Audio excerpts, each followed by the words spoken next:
தற்பொழுது ரத்னா தியேட்டரில் வெளியாகியுள்ள இதயக்கனி படம் 22/8/75 வெளியானது. படம் வந்து 50 ஆண்டுகள் ஆகிறது. இந்த படம் தமிழ்நாட்டில் இன்று தமிழ்நாடு கர்நாடகா உள்பட 22 தியேட்டர்களில் வெளியாகியுள்ளது. இந்த படம் சத்யா மூவிஸினுடைய படம். இந்த படம் தலைவருடைய 126வது படம். இந்த படத்தில் நீங்க நல்லா இருக்கணும் என்ற பாட்டு வருகிறது.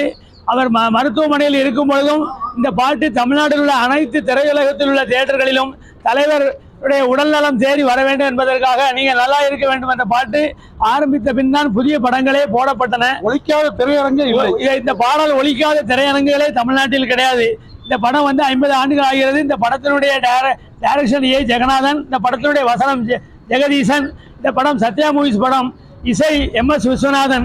புரட்சி தலைவர் அவர்கள் இதில் ஒரு தோட்டத்தின் முதலாளியாக வந்து தன்னுடைய தொழிலாளர்களுக்கும் தன்னுடைய நண்பர்களுக்கும் தன்னுடைய சொத்துக்களில் பகிர்ந்து கொடுத்தும் தன்னுடைய எஸ்டேட்டில் வேலை செய்கிற அனைவருக்கும் தான தர்மங்கள் வழங்கியும் நல்லதாக அவர் செய்துவிட்டு அவர் ஏற்கனவே ஒரு துப்பறியும் துறையில் அதிகாரியாகவும் இருப்பார். அதில் தனது மனைவி வந்து ஒரு கொலைகேசில் ஏற்பட்டதாக அவர் சந்தேகப்பட்டு அதனுடைய பின்னணியாக ஒரு மகள். ஆனால் இரட்டை வேடம் கிடையாது. இருந்தாலும் இரட்டை வேடம் இருப்பதாக தனது மனைவியை கதாநாயகியை அந்த கட்டத்தில் நிறுத்தி வைத்து உரிய கொலையாளர்களை கண்டுபிடிப்பார்கள்.